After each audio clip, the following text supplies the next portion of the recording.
¿Qué tal a todos? Bienvenidos a un episodio más de Crónica Paranormal Podcast. En este momento estoy en Ciudad Anáhuac, Nuevo León, y estoy grabando un podcast con el licenciado Martín Gerardo Silva Torres. Él es un comunicólogo originario de Sabinas Hidalgo, Nuevo León, y fue adoptado por Ciudad Anáhuac, Nuevo León en 1989, que ya se vino a quedar aquí. Y pues él tiene un montón de historia, un montón de crónica, porque le gusta mucho lo que es la cultura. Tanto así que él dio toda su colección de fotografías a la Fundación de Arte de aquí de Ciudad Anáhuac, en donde están en una exposición. Y pues sin más, vamos a presentar al licenciado. ¿Qué tal, licenciado? ¿Cómo ha estado? Buenas noches, Derly. Muy contento de que nos hayas invitado a el podcast que diriges. Y que, bueno, pues sí hay mucha historia que contar de Anáhuac. Ajá. Definitivamente, yo llegué en el 89 y me enamoré de la historia de Anáhuac. Una historia diferente, una historia que tiene muchas cosas que son diferentes a otras partes de nuestro estado de Nuevo León. Y entonces yo me enamoré de esa historia, empecé a estudiarla, empecé a escribir, empecé a entrevistar a mucha gente mayor. Y entonces empezamos a escribir crónica de lo que había acontecido en los primeros años de la fundación de Anáhuac. Y empezamos a conocer también leyendas y cosas que acontecieron desde los primeros años, ¿verdad? Entonces, eso ha sido parte de lo que hemos hecho durante muchos años, pues más de 30 años ya, en los que hemos investigado, hemos dado difusión. Primero en la estación de radio que dirigí hasta el año 2000, del 1989 al año 2000, la estación de Radio Nuevo León. Okay, Ahí estuvimos haciendo programas de crónica, programas culturales muy importantes. Y luego ya en lo particular, a partir del 2002 empezamos a escribir una revista cultural que publicábamos cada quincena y la publicamos por 9 años, del 2002 al 2011. De manera física, cada 15 días estábamos sacando un ejemplar. Y luego, ya posteriormente, después del 2011, sacamos 200 ejemplares de esa revista en el transcurso de todos esos años. Después seguimos publicando en redes sociales. Ya hicimos nuestra página en Facebook, que es de las redes más conocidas. Hay otras, pero esa es la que hemos utilizado por mucho tiempo. Y ahí hemos dado a conocer parte de la historia de Anáhuac a través de la crónica, a través de entrevistas, a través de reportajes. Yo creo que la historia de Anáhuac es muy rica, tiene muchas cosas que la gente debemos rescatar y debemos de preservar. Y parte de eso también las leyendas que forman parte de nuestro entorno, de nuestra comunidad, en las rancherías. Hay cosas muy interesantes que finalmente son leyendas y que después vamos viendo que lo importante de eso es el legado que nos deja, ¿verdad? La historia. Sí, fíjate que bien interesante. Por ejemplo, aquí tenemos uno de los libros que él ya ha publicado, lo que es con... Este es un poemario, ¿verdad? Es un poemario, que ya está por ahí. Bueno, vamos a ver que se vea un poquito el brillo. Sí, es un poemario que, por ejemplo, él escribió de amor y otras cosas. Sí. Me encantó bastante porque lo estuve viendo y no leí gran cosa, pero, por ejemplo, sí lo estuve viendo de que tienes un poema al lado izquierdo y al lado derecho tienes una imagen emblemática sobre el poema.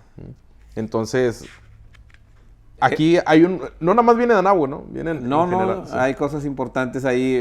Por eso se titula, bueno, dentro de las cosas que hemos realizado es escribir poesía. Y eso lo hemos hecho, yo creo, desde mi adolescencia que empecé a escribir poesía y bueno, no la compartía mucho con la gente porque era algo que era algo personal y que tenía un poquito como que no miedo, sino era algo reservado y que no lo compartía mucho. A partir de una experiencia que tuvimos en educación, que estuvimos por ahí en una escuela secundaria varios años, empecé a compartir ese tipo de material con los alumnos de la instrucción secundaria. Y vi que les gustó y con los maestros, que tenían, de hecho mi trabajo era con los maestros más que con los alumnos.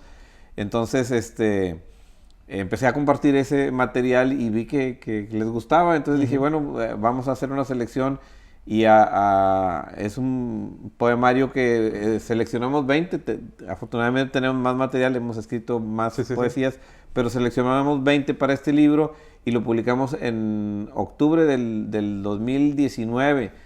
Pero, como te platicaba, el proceso de un libro, aunque es un libro pequeño, lleva su tiempo. Sí, sí. Empezamos a preparar este material desde principios del 2018. Nos llevó como un año y medio hacer la edición, la selección. Y bueno, lo publicamos en el 2019. O sea, del 2018 ya teniendo el contenido, ¿no? Y sí, ya teníamos. Ya nada más es cuestión de que, me imagino, no sea la mejor portada, cómo lo pongo, cómo lo acomodo. Así es. Pásalo, procésalo y cómo queda. Y bueno, también y acudir con expertos, porque también editorialistas expertos que estudian, que saben del lenguaje y del idioma. Entonces ya nos dieron una revisión, nos prologaron, hicieron el prólogo un escritor también muy conocido de la ciudad de Monterrey. Tuve la fortuna de que revisara todo mi material, de que lo hiciera algunas observaciones y luego hiciera el prólogo de este libro, que es, bueno, como decía, es un poemario y tiene fotografías emblemáticas en cada una de las poesías, que también son autoría, la mayoría mías, pero también hay por ahí algunas fotografías que son autoría de mi esposa, que también le gusta mucho la fotografía. Entonces, es parte de lo que hemos hecho.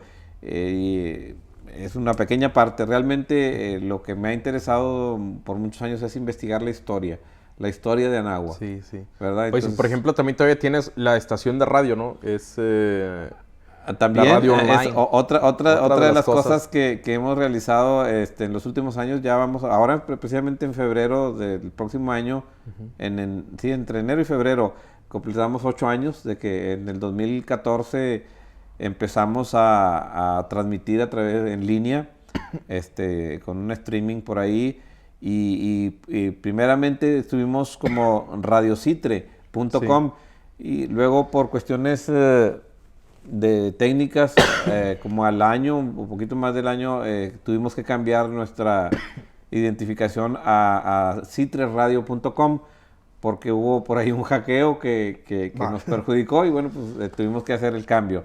Pero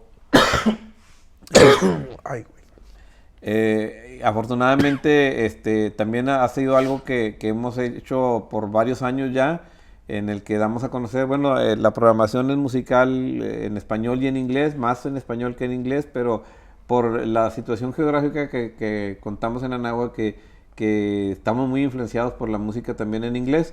Entonces tenemos poquita música en inglés, música en español, música norestense también, y cápsulas culturales de Anáhuac. Eso, la mayor parte del tiempo hemos transmitido las 24 horas, 24/7, los 7 días de la semana. Sí, sí.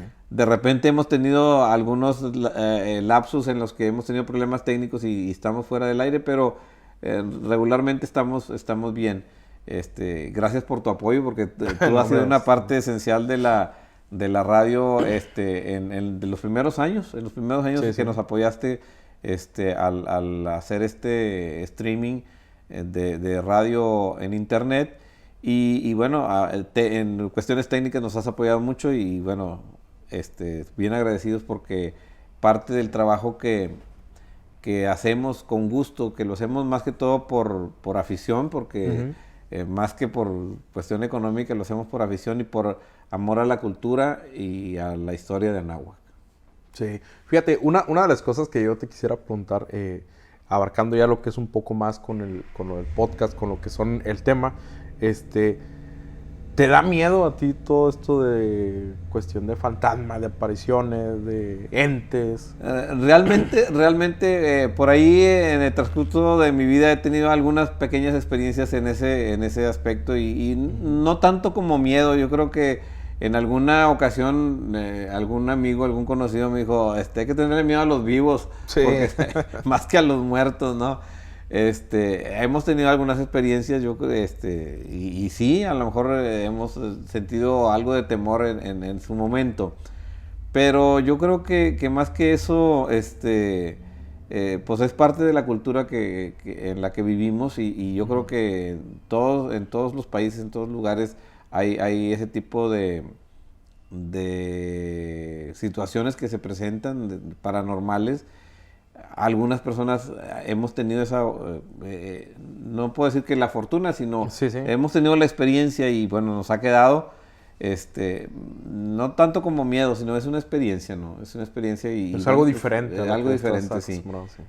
Aquí hemos conocido leyendas importantes como las que tienen relación, sobre todo con sitios históricos como la Reforma, que era una hacienda. Exacto. Una hacienda que tuvimos la fortuna de conocerla todavía cuando estaba en pie parte de los edificios. Y que está aquí en el área del municipio de Anáhuac, esa hacienda que se llamaba La Reforma.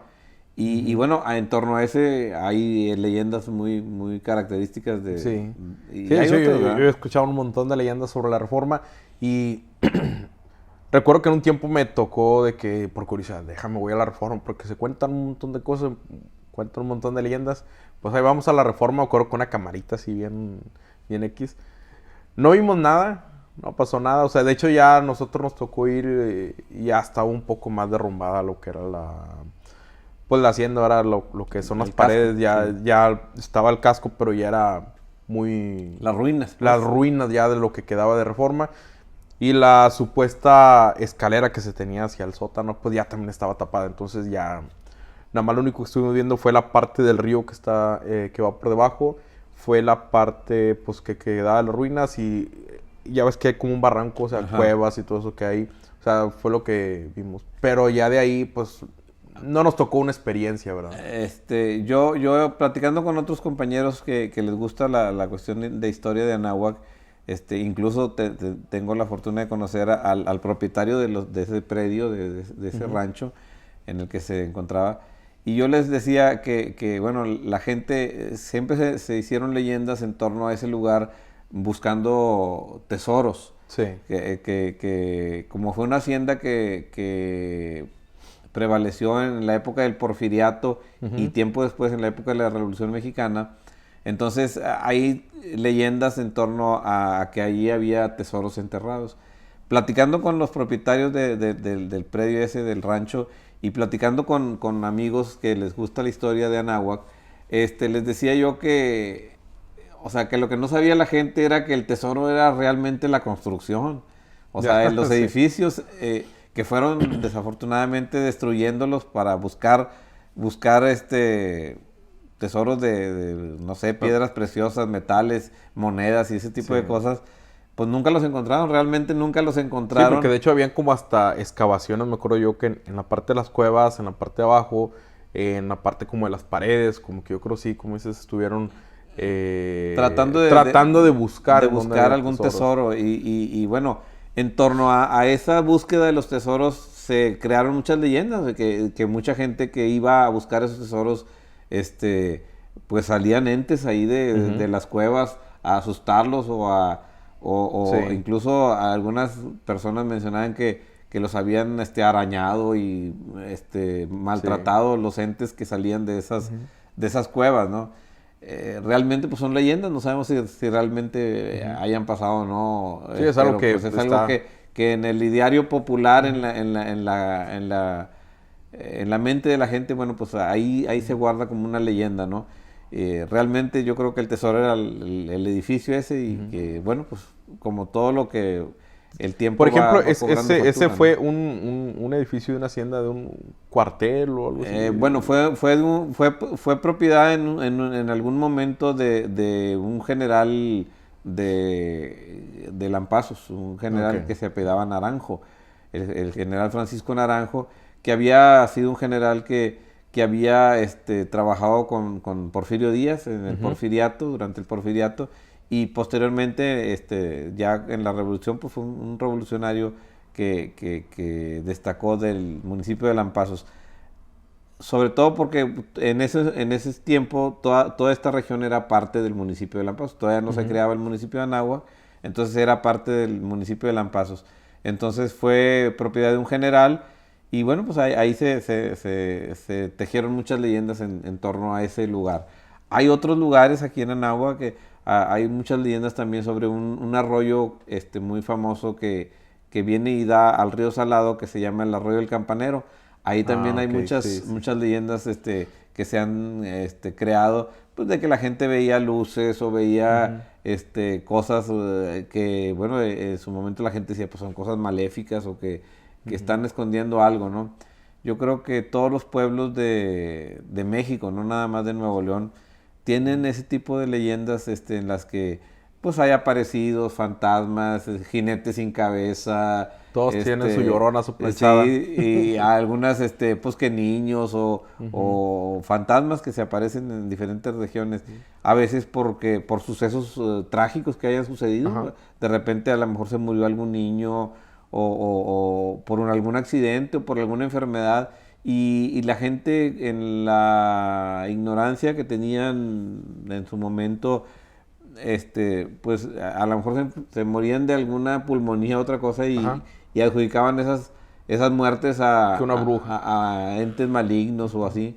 A veces había enfermedades o gente que se enfermaba de los nervios o que se enfermaba, tenía enfermedades mentales y pues le adjudicaban a brujerías y cosas esas, que no lo podemos negar, pero tampoco afirmar, o sea, pues son parte de las leyendas que hay en los pueblos y aquí no es la excepción, o sea, ha habido ese tipo de cosas que dicen, no, pues lo poseyó un demonio y bueno. Fíjate, pues, ahorita que dices de las luces, a mí me tocó, por ejemplo, cuando era niño, veníamos de, pues ya ves, aquí te ibas a Salinías, pasabas o sea, desde temprano, toda la parte del día, ibas, comías, te bañabas a la laguna y de regreso te andabas regresando ya a oscuras, ya de noche. Entonces, en una ocasión nos tocó ir y pues iba mi mamá con más compañeros de ahí donde trabaja, del hospital del Iste. Y de regreso veníamos pues todos los niños en una camper, en la parte de atrás. Y ya todos quedándonos dormidos, ya cansados, ya todos donde nos habíamos bañado. Entonces me acuerdo que uno de los chavos que iban ahí, un poco más grande que yo, me dice, hey, ¿sabes tú que aquí salen brujas? Dice, ya ves que vienes y en los campos son un montón de campos de sembradíos de parcelas. Dice, en las parcelas salen brujas. Dice, son unas bolas de luz que van en las parcelas. Yo le decía, sí, está bien. Yo le decía, las hacen como caballitos. Me recuerdo mucho que decía este término. Son como caballitos que van saltando. Yo decía, nah. Decía, ok. Dije, me quiere asustar. Pues estaba yo más chavido. Tenía yo creo unos 7 años, 6 por ahí. No, yo creo que más de 7 a lo mejor. Entonces, de rato, donde íbamos como a, yo creo 10, 15 minutos, me dice, hey, despierta. Dice, mira, me fijo yo por la ventana donde íbamos en el camper, veo lo que es la parcela y se veían dos luces como que iban jugando carreras, iban saltando, como unas luces, era como tipo blanco azulado, que iban así como saltando. No, me acuerdo que yo inmediatamente me acosté en la camioneta, llevábamos unas cobijas, me tapé y no quise saber nada. No sé si en realidad serían las brujas, sería un efecto de físico por el tiempo, el calor, el gases, no sé. Pero yo vi unas luces y me acuerdo que me asusté bastante y de volada me eché. Ya no supe, digo, no lo supe. Ahorita digo, pues tal vez era un fenómeno, o sea, natural que causa en los campos, en las parcelas, pero en realidad no sé. Eso me tocó verlo de aquí en el camino de Salinías. Ajá. Por ejemplo, a ti, yo recuerdo que tú me regalaste un libro de leyendas de aquí de Anáhuac. Es un libro excelente y tiene un montón de leyendas. ¿Tú recuerdas de alguien que te haya platicado algún suceso que te haya pasado, que le haya pasado? ¿O tú tienes un suceso que te haya pasado así extraordinario o algo extra normal? Mira, yo en alguna ocasión en mi casa, que es tu casa, escuchaba como pasitos. Mi casa es de doble piso y en el segundo piso yo escuchaba pasitos como de bebé, como que caminaba un bebé. Sí, sí. O sea, como si gateara un bebé. Como si caminara un bebé. O caminando, o sea, ya un bebé grande. En varias ocasiones escuchamos ahí en mi casa eso. No sé a qué atribuirlo, ¿verdad? No sentí miedo, sino que, o sea, algo de temor, pero no para querer abandonar mi casa, sino pues algo que dije yo, si es que hay alguna alma de algún bebé aquí, porque anteriormente a esta casa donde yo vivo perteneció a una familia que había tenido bebés, pero después ellos vendieron la casa y se fueron a vivir a otra parte. No sé si se quedaría algo de ahí, de eso. Energía. Alguna energía. Y he escuchado en varias ocasiones esos tipos de pasitos. Yo soy creyente y bueno, pues lo que he hecho es rezar, ¿verdad? Rezar, porque si hay alguna alma que nunca yo he sentido otra presencia, más que esos tipos de pasitos que se oían y muy claramente, o sea, y estando a veces mi señora y yo, nada más ella y yo solos ahí en la casa, y escuchaste, sí. Entonces nos ponemos a rezar. En alguna ocasión, se lo comenté a algún sacerdote y dijo, a lo mejor pudiera haber algo de eso, dijo, pero tú, rocía toda tu caja con agua bendita y rézale a Dios, porque si hay alguna alma o algo que esté ahí, pues que descanse en paz, ¿no? Sí, sí. Y eso es lo que hemos hecho, ¿no? Esa es la experiencia así como que más cercana que he tenido con algo paranormal. No me ha asustado y bueno, mis hijos han dicho que de repente han escuchado esos pasitos. Ya hace mucho que no, ¿verdad? Pero pues finalmente todos en la casa escuchamos eso y pues fue una experiencia. De repente en sueños he tenido visiones o cosas que me han asustado, eso sí me han asustado. Sí. Pero no sé si realmente sea un sueño o otra cosa paranormal. Bueno, o sea, a lo mejor ya podría ser como una pesadilla dependiendo sí, del entonces sueño, no lo atribuyo a que lo haya visto físicamente. Lo de los pasitos, eso sí, pues lo escuchamos y bueno, pero nada más como la recomendación que seguimos esa, o sea, rezar si es que hay algo, pues que sea una alma que descanse en paz, pedirle a Dios para que descanse en paz y eso es lo que hemos hecho, ¿verdad? En otro lugar de aquí del municipio no he tenido otra experiencia así de ese tipo. Y bueno, no digo que no existan, porque pues, de hecho yo tuve esa experiencia, pero no es algo así como que me asuste o que pues bueno, puede que exista y bueno, pues nada más. La recomendación es, yo rezo porque descansen en paz, ¿verdad? Sí. Bueno, pues, por ejemplo, ahorita me comentabas que tienes, en una ocasión tuviste un sueño, algo medio extraño, ¿no? Sí, que, o sea, dentro del sueño, en parte de ahí de la recámara donde duermo con mi esposa, vi una figura negra que me decía, ven, o sea, ven, y no distinguía si era hombre o mujer y entonces me asusté, pero no sé si fue en el sueño o realmente, pero sí me desperté y dije, ay, ¿qué está pasando? O sea, pero sí me decía, ven, y dije, no voy a ir, pues. Ni más. Sí, pues, es una experiencia que sí te asusta en su momento. Sí, pero me ha tocado tener sueños así medio lúcidos que dices, ¿qué está pasando? Sí, te quedas pensando porque, por ejemplo, lo sientes, o sea, bien real, sientes que lo estás viviendo y de repente despiertas, o sea, es un engaño del cerebro bien perfecto, que creo yo que algunos sueños muy lúcidos que te dejan, o sea, más que estremecido. Sí, y entonces finalmente lo que hice fue eso que te digo, igual seguir rezando, ¿verdad? O sea, como uno como creyente siente uno que la protección de Dios es la principal, ¿no? Entonces, puede haber a lo mejor espíritus o cosas que tengan alguna mala intención. Yo creo que ninguna va a poder con el poder de Dios. Entonces, le pedimos a Dios que nos proteja y que proteja a los nuestros, a nuestra familia. Pero sí, o sea, pasan a veces ese tipo de cosas y se asusta uno, sí se asusta. ¿Le han contado historias de personas que conoce, o sea, ya historias que dicen, pues, ya que normalmente aquí en rancherías, hasta en la misma parte de Anáhuac, de aquí de la ciudad, se han conocido sucesos, ¿verdad? Entonces, ¿le han venido así con historias que diga, fíjate que me pasó esto, no sé, algo extraordinario, sí? No precisamente, con personas que me hayan platicado algún suceso. Lo más que la oportunidad que he tenido de platicar sobre todo con gente mayor, o sea, con gente ya de la tercera edad, de 70, 80 o más de 80 años, he tenido la oportunidad de platicar en algunas ocasiones con muchas de esas personas Y bueno, yo lo que sí recuerdo que me han platicado es eso que platicabas tú hace rato, de que en el campo se veían cierto tipo de luces, ¿no? Y ellos le llamaban como, bueno, decían que le tenía un nombre que decían, ahí en esa parte hay una relación, o sea, que estaba relacionado con alguna cuestión de algún tesoro o algo escondido ahí. Sí, sí. Varias personas de la tercera edad en alguna ocasión me han comentado de que han visto luces en el campo, ¿no? Sí. En las parcelas o en los agostaderos, en el monte, en los ranchos, que han visto ese tipo de luces.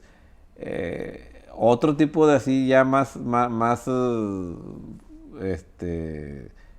paranormal, como tipo de que ver fantasmas o ese tipo de cosas, nunca me han platicado, ¿verdad? No digo que no existan ni que no los hayan tenido, o sea, a lo mejor sí han tenido esas experiencias.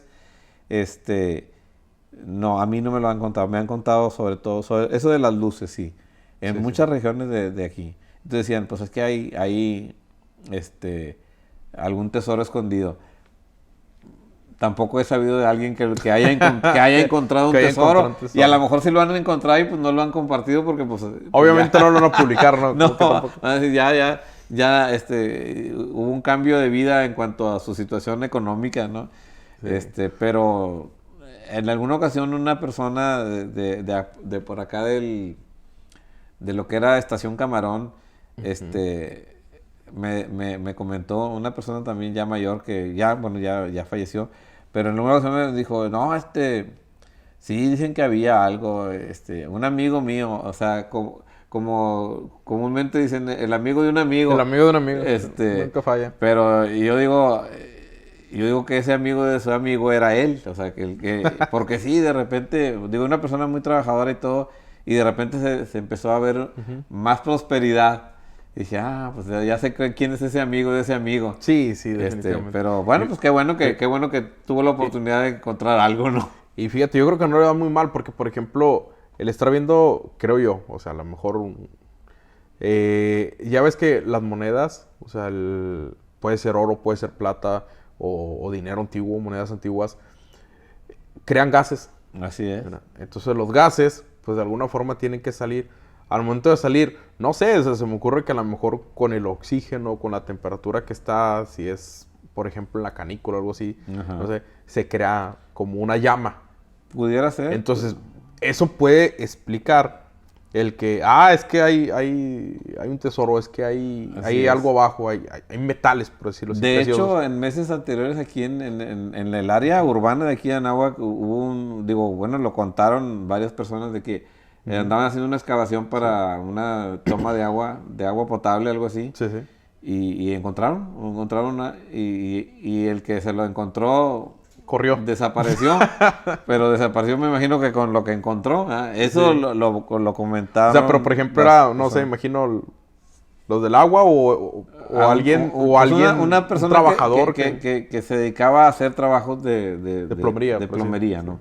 Entonces que andaba escarbando, y eso hace, no sé, 4 o 5 meses, de que andaba haciendo un trabajo y que encontró algo con monedas y bueno, ya no lo hemos vuelto a ver a esta persona.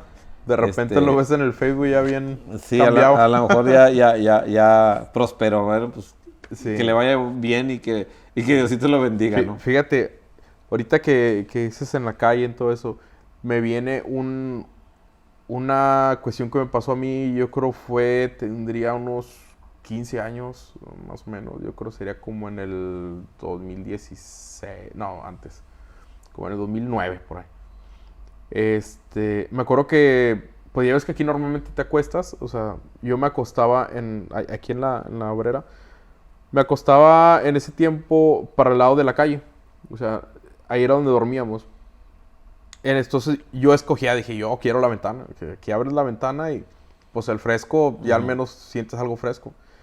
Me acuerdo que esa vez abrí la ventana, pero dejé cerrada la cortina porque dije, no quiero tampoco, pues, ahí estar acostado y que pasa alguien y te ven ahí toda la panzota, no sé. Entonces, me acuerdo que no era ni muy noche, fíjate, eran como yo creo las 11, 12. Pero ya no había nadie en el barrio. Y era algo extraño porque ahí donde yo soy siempre había raza, por decirlo. Siempre había que el vato que andaba caminando, el que andaba para ir para acá. Siempre había movimiento. En esa ocasión no había movimiento de nada. O sea, estaba todo completamente, podría decirse, solo. Ni perros, ni grillos, nada se oía. Y un chorro de calor. Entonces me acuerdo que ya acostado, ya cuando me estaba quedando dormido yo, empiezo a escuchar como que algo va caminando por la calle. Y, o sea, como que se oía como que algo se arrastraba. Y como que, o sea, yo en mi mente me imaginaba, dije, esto es un animal o es algo, no sé, o sea, yo me imaginaba un toro caminando porque se escuchaba algo que iba caminando y como que algo se iba arrastrando. Entonces, en ese entonces no recuerdo si, creo que todavía no estaba pavimentado. Entonces oían como que algo topaba, clac, clac, como que algo sonaba de metal. No sé si al último, yo creo que nunca me fijé porque dije, me dio un chorro de miedo. O sea, mi mente empezó a imaginarse algo, no sé, algo monstruoso, algo grandote que va arrastrando algo demasiado pesado. Entonces, no sé si recuerdas que hay una leyenda que dicen que de un soldado sin cabeza por la parte de la secundaria y pues yo era por esa parte. Dije, y ahora no va a ser esa madre. Y yo, donde me fije, me voy a infartar. Entonces, en mi mente empezaron a salir un montón por decir, de avatar, de monstruos que se estaban... Dije, a lo mejor puede ser esto, a lo mejor puede ser esto. A lo mejor era un viejito caminando con su asadón, su rastrillo, su herramienta. Pero en esa ocasión me acuerdo que ni abrí ventana ni nada, me quedé ahí dormido y dije, no voy a ver. Sí. Tengo la curiosidad después que dije, ¿qué habría sido? A lo mejor hubiera alcanzado a ver y... Un buen amigo, el profesor Rafael Olivares Ballesteros, es uno de los recopiladores de leyendas. Tampoco es originario de aquí de Anáhuac, pero vivió algunos años aquí en la cabecera municipal y por muchos años se dedicó y se sigue dedicando a la recopilación de historias y de leyendas, ¿no? Una labor muy importante que ha hecho e incluso ha publicado ya varios libros de leyendas. El profesor Rafael, con él hemos platicado sobre esto y bueno, a él le interesa mucho el tema de lo paranormal y la cuestión de las leyendas. Entonces, hemos tenido la oportunidad de platicar con él. Él sí ha tenido mucho más investigación con la gente del pueblo en ese aspecto de las leyendas, ¿no? Reconozco yo su trabajo fabuloso, o sea, un gran trabajo que ha hecho el profesor Rafael. Por ahí él tiene su página en internet y bueno, pues es un divulgador de ese tipo de leyendas. Sí, de hecho el libro que me había regalado usted es del profesor Rafael. Así es una recopilación de las leyendas que ha hecho el profesor y ha hecho no nada más de Anáhuac, también ha hecho de Lampazos, leyendas, o sea, ha escrito lo que la gente le ha contado, ¿verdad? Él sí, bueno, más que todo eso. Yo por mucho tiempo me he dedicado más a lo que es la crónica de lo que era el diario vivir de nuestro pueblo. Es un poquito diferente la crónica que la leyenda. La crónica es apegada un poquito más a hechos reales y no tanto de cosas paranormales, sino del diario vivir de la gente, ¿no? De cómo se fue fundando todo lo que fue la historia. Ahí sí hemos hecho bastante investigación por muchos años. Tenemos mucho material y bueno, ahorita precisamente estamos preparando un material para un libro sobre la historia de Anáhuac. Parte de lo que hemos recabado en muchos años. Hemos coleccionado, afortunadamente también hemos contado con el favor de la gente de que han compartido con nosotros mucho material fotográfico de muchos años de Anáhuac, desde los primeros años, publicaciones históricas que se han publicado aquí en el municipio también a través del tiempo. Y ese tipo de trabajo es el que hemos realizado más concienzudamente y con mucho afecto hacia el pueblo. Y más que todo, la investigación, no tanto para tenerla como algo propio, sino para difundirla. Sí. A través lo hemos hecho de esa difusión de la información de la crónica del diario vivir de Anáhuac a través de los 89 años que tiene de existencia el municipio, la ciudad de Anáhuac.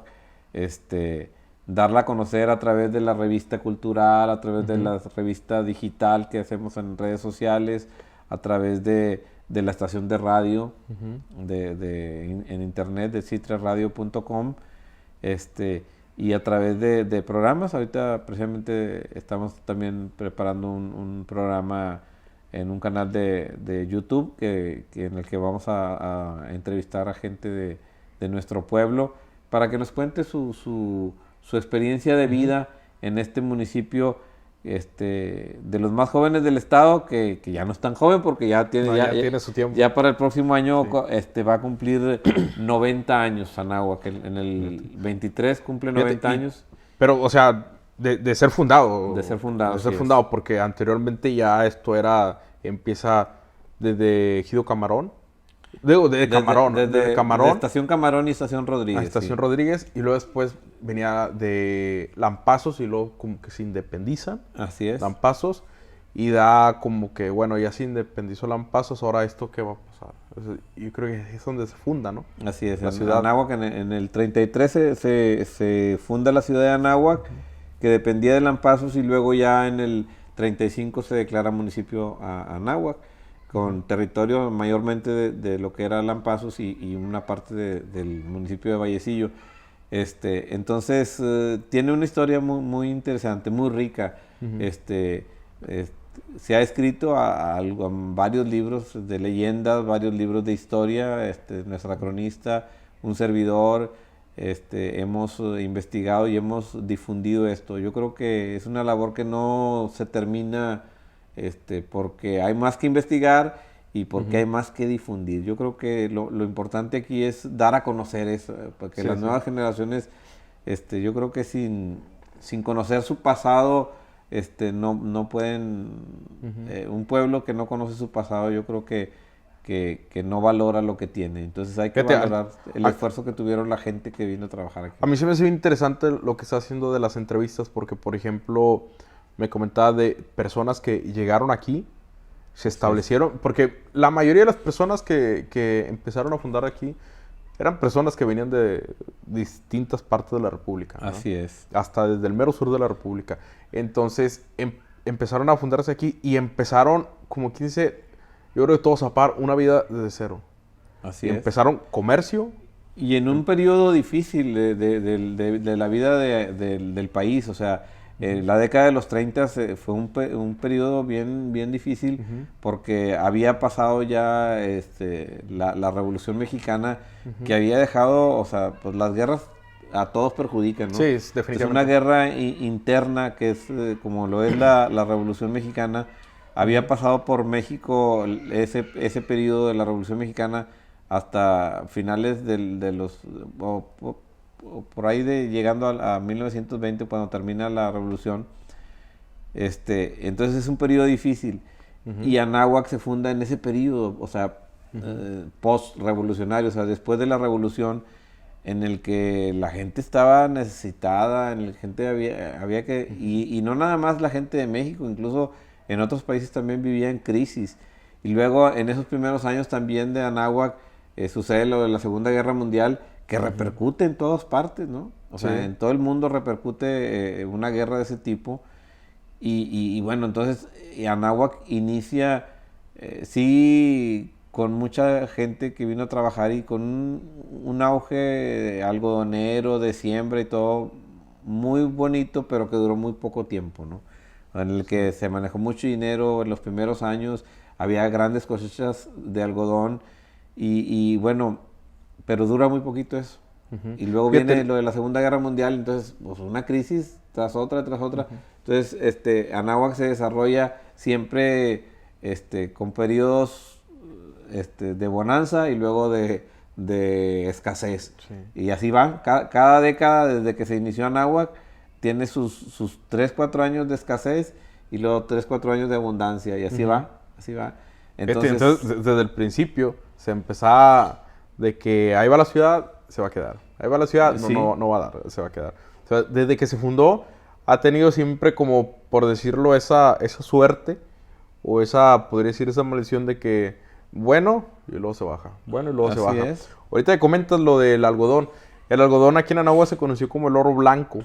Así es. Entonces, ¿Cuánto más, sabes más o menos cuánto tiempo fue lo que se estuvo? Los primeros años del algodón fueron de 1930 a 1936 más o menos, porque en el 36 se secó la presa, en el 36-37 se secó la presa, entonces ya no hubo que sembrar, o sea, no había agua. Entonces los primeros años, en las décadas posteriores, en los años 40 y luego en los 50, se siguió sembrando algodón en Anáhuac, pero ya en mucha menor escala, o sea, ya no como los primeros años. Ya no eran esos boom de algodón que se hacían. No, nomás los primeros años. Y bueno, como había periodos de seca prolongados, te digo, duraba la seca 4, 5, 6 años, y luego otra vez se llenaba la presa, y había 3 o 4 años de bonanza, que había agricultura, y pues ahí se reponían, pero ya no había tanta gente como lo había habido en los primeros años. Entonces, eso pasó en los años 40 y luego en los 50, y finalmente los últimos años que siembran algodón es por ahí como el 1962, 1963. Ya ahí la gente, los empresarios que se dedicaban al procesamiento del algodón, pues como que se rindieron y dijeron, ¿sabes qué? Esto ya no es negocio para nosotros, y se retiraron.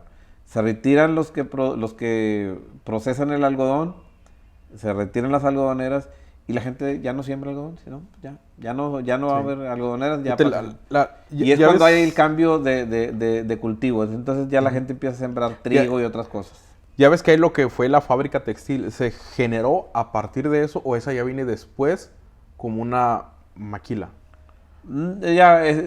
Aquí la fábrica de textiles que hubo aquí, ya fue mucho tiempo después. O sea, ya eso no tuvo nada que ver con No. De hecho, o sea, aquí el procesamiento del algodón era más que todo para exportarlo a otros países o a las capitales de México, donde hacían ya productos de algodón, o sea, las telas y la ropa y todo eso, lo hacían en otra parte. Aquí lo que procesaban era el algodón de sembrarlo, cosecharlo y hacer las pacas de algodón para mandarlas a otras partes de México, ¿no? A procesarlo ya como ropa o como utensilios u otras cosas. Pero aquí era más que todo la producción del algodón. Pero fíjate, por ejemplo, se acaba la producción de algodón y empieza la agricultura y la ganadería de forma diferente, ya no va enfocado al algodón. No. O sea, empieza ese boom también de agrícola. Y hay otro, o sea, en la década de los 60, de los 70 y de los 80, hay también un auge agrícola aquí en Anáhuac, pero ya con otro cultivo, que era más que todo con el sorgo y con el trigo, porque eran temporadas, o sea, siempre hay la temporada del ciclo otoño-invierno y el primavera-verano. Entonces, generalmente en el otoño-invierno la gente sembraba trigo. Sí. Y en el primavera-verano sembraban sorgo en su mayoría. También sembraban maíz, pero más que todo hay un boom en la agricultura de sorgo y de trigo, principalmente. Después también un poco ya empieza a comercializarse y a sembrarse más el maíz. Hay otros tipos de cultivos que siempre hubo, pero en muy baja escala. El frijol, la calabaza. Algunas otras cosas, pero en muy, muy, muy baja escala, ¿no? Y había de los que eran los pastos forrajeros, o sea, el sorgo forrajero y todo que se utilizaba para el ganado. Pero mayormente ese boom agrícola es diferente ya, y es en los 60, 70 y 80. Parte de los 90 también, pero siempre en cada década hay periodos de abundancia, 3, 4 años o 5, y 3, 4 o 5 años de escasez. Porque el agua nunca ha sido algo muy constante. O sea, la presa que surte este distrito de riego, pues no, o sea, se llena y se vacía. Entonces se vacía porque en el trayecto de la presa hacia las parcelas siempre ha habido mucho desperdicio de agua. No porque la gente la quisiera desperdiciar, sino porque los canales eran de tierra, porque se filtraba mucha agua, porque se iba mucha del agua se iba a los drenes y los drenes al río. Entonces, en ese comentan muchos agricultores de que, o sea, de cada 100 litros que sacaban de la presa, finalmente a las parcelas llegaban 20 litros. nada más. Y sería como por la distancia. Sí, por la distancia y por las filtraciones y el desperdicio que había, que finalmente de los 100 litros que sacaban de la presa, 80 se desperdiciaban en el camino. O sea, no tenía... Y entonces es mucha agua desafortunadamente no es algo que haya sucedido en los últimos años. Es algo que sucedió desde los primeros años de la agricultura en Anáhuac.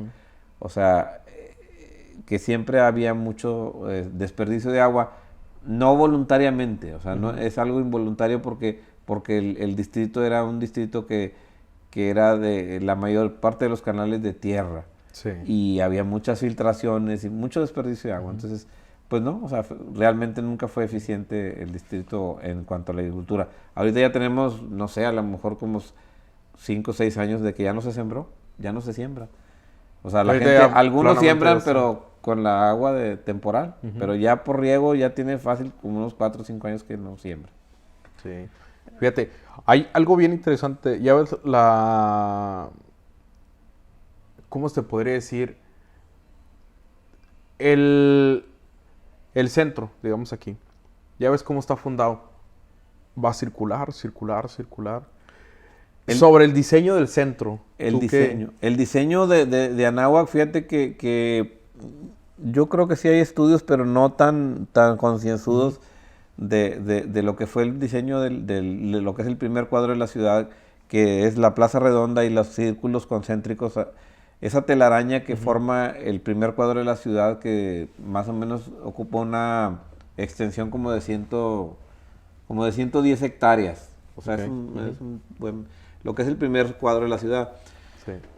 Ese diseño lo hicieron ingenieros que habían estudiado en Europa, o sea, en los tiempos del Porfiriato y antes, y después, poco después también, que habían estudiado en Europa y habían visto las formas de diseñar ciudades. Cuando encargan el proyecto de fundar una nueva ciudad, les dicen a esos ingenieros que hagan un diseño de una ciudad futurista y una ciudad bien proyectada. Entonces, diseñan el primer cuadro de la ciudad, que es algo que no hay, no sé si haya más ciudades diseñadas de este tipo. A lo mejor en los últimos años fraccionamientos y cosas así los diseñan de esa forma. Pero tengo entendido que, por ejemplo, el centro de una ciudad o de un pueblo, Anáhuac, creo que había un pueblito por ahí, una ciudad pequeña también que tenía un centro redondo, pero... Nada más la plaza. Nada más la plaza. Nada más nada más era una plaza redonda, pero no seguía la estructura. No. Las demás calles no son circulares como Anáhuac. De hecho, en México, la única ciudad que tiene un diseño y que fue diseñada como una gran ciudad desde el principio es Anáhuac. No hay otra ciudad planificada en México de esta forma. Desde sus inicios no hay. Y esto es algo que es digno de reconocerse y de admirarse, porque ninguna otra ciudad, o sea, las ciudades empezaron desde la época de la colonia, de cuando estaban los españoles aquí en México, de una manera diferente, o sea, y aquí no, aquí fue algo que los gobernantes en turno dijeron: diseñen una ciudad y diseñenla lo más moderna posible. Entonces, que tengamos aquí en el centro de la ciudad, por ejemplo, banquetas, no estoy hablando, que tengamos avenidas, o sea, que sean avenidas grandes para flujo de muchos vehículos, y diseñada en los años 30, o sea, no está diseñada... O sea, entonces aquí tú caminas en el centro de Anáhuac y ves que todas las calles son anchas, o sea, para grandes vehículos. Las banquetas para los peatones son de 4 metros. O sea, eso no en cualquier... No pasa en cualquier ciudad que visites de aquí de Nuevo León o de otros estados. O sea, en el primer cuadro de la ciudad no hay banquetas de 4 metros de ancho. O simplemente las calles, por ejemplo, ya empiezas Lampazo, Bustamante, todas partes, ¿cómo se llama? Vialdama. Son callecitas muy pequeñas, o sea, son calles angostas, normales que a lo mejor fueron... donde transitaban carretas, o sea, porque de un flujo de un pueblo. Sí, y entonces aquí no, aquí dijeron, o sea, ya para cuando se diseñan agua, dicen, ya había automóviles, y aquí van a circular automóviles, autobuses, entonces aquí necesitamos que haya grandes avenidas, entonces hacen así, hacen el primer cuadro de la ciudad de esa forma, lo diseñan de tal forma que es algo de admirarse, ¿no? Digno de estudiarse, o sea, hace poco platicaba yo con un ingeniero que nos visitó de la Ciudad de México, y él se quedó maravillado, dijo, wow, dijo, esto lo diseñó un ingeniero bien fregón. Y dije, sí. Y entonces me dice, es que en ninguna otra parte de México, y me hacía notar lo que es en lo que es el primer cuadro de la ciudad, dice, el diseño en las esquinas es un diseño francés que se llama, o se le llama pan coupé, y los españoles le llamaban chaflán, que son las esquinas chatas, o sea que la esquina no es una esquina con ángulos totalmente cuadrados, no, o sea que tienen tienen una esquina de otra y luego así. Ya sé. Y eso, tú recorres todo el centro de Anáhuac y todo el centro tiene las esquinas así. Sí, entonces, es cierto. A mí me lo hace ver una persona que viene de otro país, de otro estado y que es ingeniero civil, y me dice, wow, esto no lo hizo este diseño de la ciudad lo hizo alguien que sabía de diseño urbanístico, y wow, y es algo... que, por ejemplo, en nuestra ciudad tenemos ingeniería que fue, ingeniería civil, que fue muy bien estructurada, muy bien diseñada, bien y no sabemos, o sea, como entonces, ciudadanos. Como ciudadanos de a pie de aquí del pueblo, mucha gente no sabe, dice, pues ahí están las esquinas, y no saben que eso tiene un diseño y tiene un porqué. O sea, tiene un porqué, y dices tú, o sea, ya cuando dices, el primer cuadro de la ciudad lo diseñaron con toda la mano, bien planificado, pues no cualquiera. Y esto es algo de lo que los que vivimos en Anáhuac debemos sentirnos orgullosos. O sea, no cualquiera tiene una ciudad como... que es una ciudad pequeña, que tiene 20,000 habitantes y que... lo que tú quieras. Pero es una ciudad bien planificada. Y eso no cualquier ciudad lo tiene. Entonces es algo que tenemos que sentirnos muy orgullosos. Y así como eso, Darly, hay muchas cosas que platicar de Anáhuac. O sea, la historia tiene, o sea, el que haya habido muchos inmigrantes de otros países que, o sea, aquí hubo familias, muchas familias, hubo más de 10 familias diferentes de origen libanés, que eran comerciantes y todo eso. Había muchas familias que venían de Durango, de Zacatecas, de Guanajuato y de otros estados de la República, que fueron conformando el municipio. Y bueno, cada quien traía sus costumbres, entonces hace que, aparte de tener gente de diferentes partes de México, hay gente de diferentes países, o sea, tenemos gente que viene de allá de Medio Oriente, de allá de Líbano y de por aquellas tierras, tenemos gente que viene de Europa, europeos, tenemos gente que viene de Asia, de familias de chinos y japoneses. Entonces, todo eso en los primeros años hace que Anáhuac sea un crisol de culturas bien enriquecedor. Una diversidad, porque ves, por ejemplo, personas con características o rasgos bien diferentes a como los ves como un mexicano normalmente ves. O sea, vas a Ciudad de México y las facciones de nosotros son diferentes a las facciones de ellos. O sea, porque hay un diferente más, ¿cómo se llama? Como más variedad. Así es, y eso enriquece mucho a nuestro municipio. O sea, el que haya gente de muchos estados de la República, que haya gente de otros países, hace, independientemente de la cuestión de los rasgos físicos, aparte lo cultural, o sea, lo que trae esa gente, o sea, la forma de comer, las comidas que ellos comen, cómo lo hacen y lo comparten con la gente de aquí. Entonces, en alguna ocasión me platicaba una persona que había vivido y que había conocido a muchas familias de árabes o de libaneses, y decía, no, o sea, nos quedábamos maravillados de cuando los oíamos platicar en su idioma. Y aparte dice, tomaban el café, ellos tomaban el café diferente que nosotros, o sea, en unas tacitas muy chiquitas, como muy amargo, dice, sin azúcar, y se lo compartían con nosotros. Y entonces dice, a veces se queda uno, y eso enriquece a una población. Entonces, parte de la historia de Anáhuac, por eso a mí me llamó mucho la atención desde el principio cuando llegué hace más de 30 años, esa historia de Anáhuac, dije, oye, aquí es diferente. Nace en un periodo muy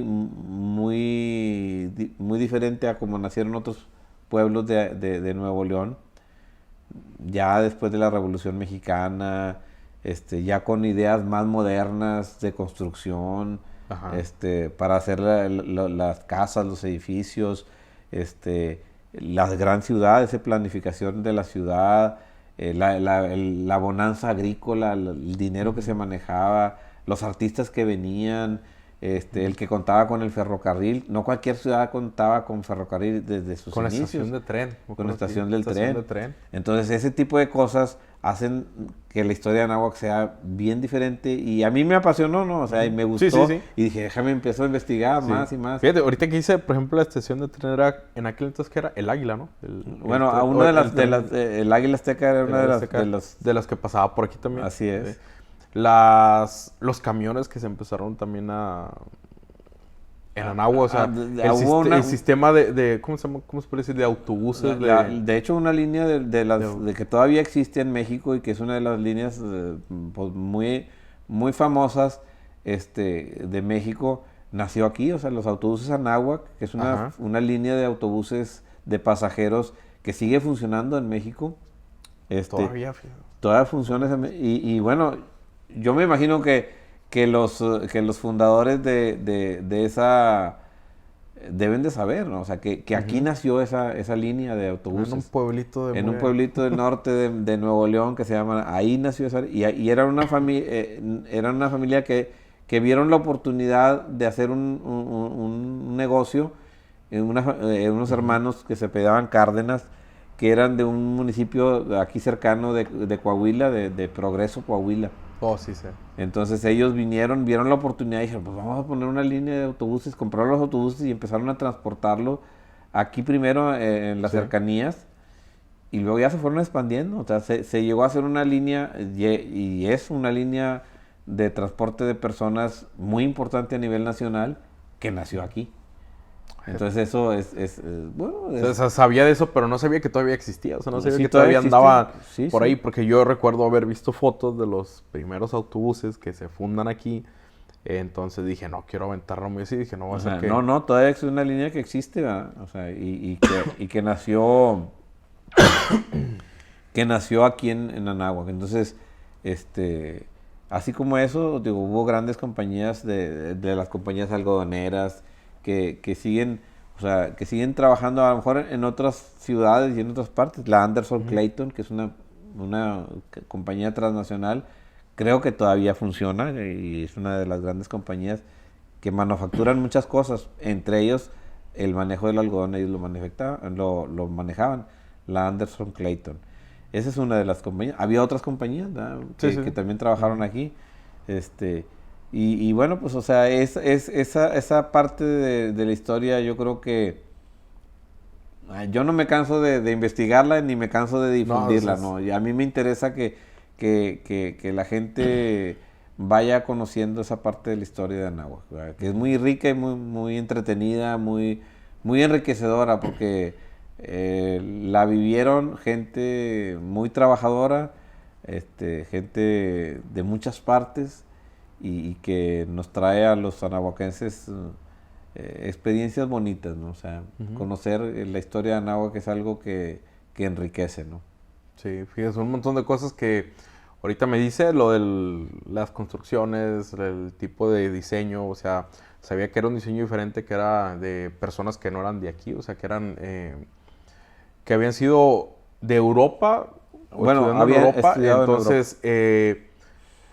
Y ya tengo más contexto, por ejemplo, ahorita que hice lo de las calles, y tiene mucho sentido lo que son las esquinas. Por ejemplo, a mí me toca ver partes donde las esquinas son cuadradas y están todas pisadas, o están maltratadas. O sea, tiene su sentido ahorita que me dices, o sea, hace lógica todo ese diseño. Sí. Y en cada cosa que pensaron hace ya, cuando se empieza a fundar, 90 años. 90 ya el próximo año, Anáhuac cumple 90 años y bueno, esperemos que haya un festejo digno de la ciudad. O sea, aunque siga siendo una ciudad pequeña, es una ciudad importante. Ujú.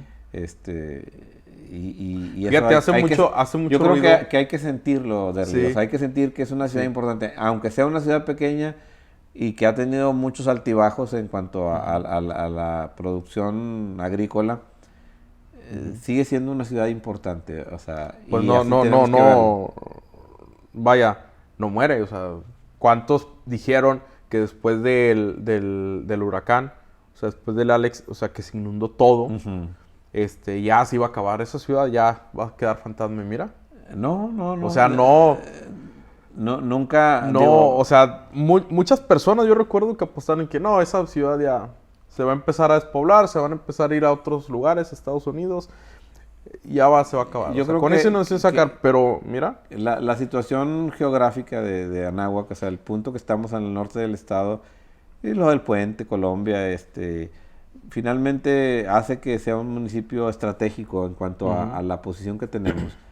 Ojalá que los gobiernos del estado y los gobiernos federales volteen hacia acá y sigan inyectándole aquí para que haya más productividad, para que haya más... A veces la gente nos negamos a que los pueblos crezcan porque nos gusta la vida en los pueblos tranquila y eso.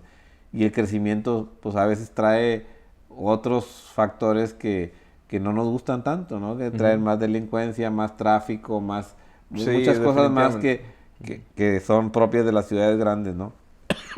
Perdón. Pero en fin, o sea, si tiene que crecer algún día Anáhuac, pues que crezca y que para bien. Y que la gente que habitamos Anáhuac, que conozcamos su historia para poder sobre todo querer a nuestro pueblo, ¿no? Ok, no, hombre, pues muchas gracias por esta oportunidad que me acaba de dar aquí, licenciado, de estar con usted. No, gracias a ti, Derly. En verdad, por ejemplo, las personas que vean este video que sean de aquí de Anáhuac, recuerden venir, o sea, por este librecito. O sea, todavía tiene ejemplares, ¿verdad? Sí, todavía tiene tenemos. ejemplares. Venir por el librecito y pues créanme que aquí el licenciado, pues yo creo que hasta dedicado y todo se los va a tener. Es parte del trabajo, es parte de lo que hemos hecho. Hay a través de otro, los años. hay una parte 2 y hay el de la historia de Anáhuac que pues a mí se me hace muy interesante. Ya está en proceso. Ya está en proceso, entonces espero para la próxima vez que venga aquí estemos hablando sobre los otros libros, estemos hablando sobre algo más y pues que ver cómo va todo esto, ¿verdad? Mucho éxito en lo que son sus trabajos que tienen, sus entrevistas, a las personas también que por ejemplo son del canal que les gustan las historias, que les gusta ver cómo es más, o sea, enfocado en una crónica, pues les vamos a dejar el canal de licenciado Gerardo para que puedan verlo y seguirlo y puedan ver el contenido, ¿verdad? Bien agradecido, licenciado, un gusto haber estado aquí con usted. No, gracias a ti, Derly, por esta oportunidad y bueno, pues vamos a seguir en contacto. Tenemos la gran fortuna de contar con tu amistad. No, y eso yo creo, siempre, yo creo que es lo más importante. Siempre, siempre va a ser. Ok. Sí. Muchas gracias y nos vemos. Gracias.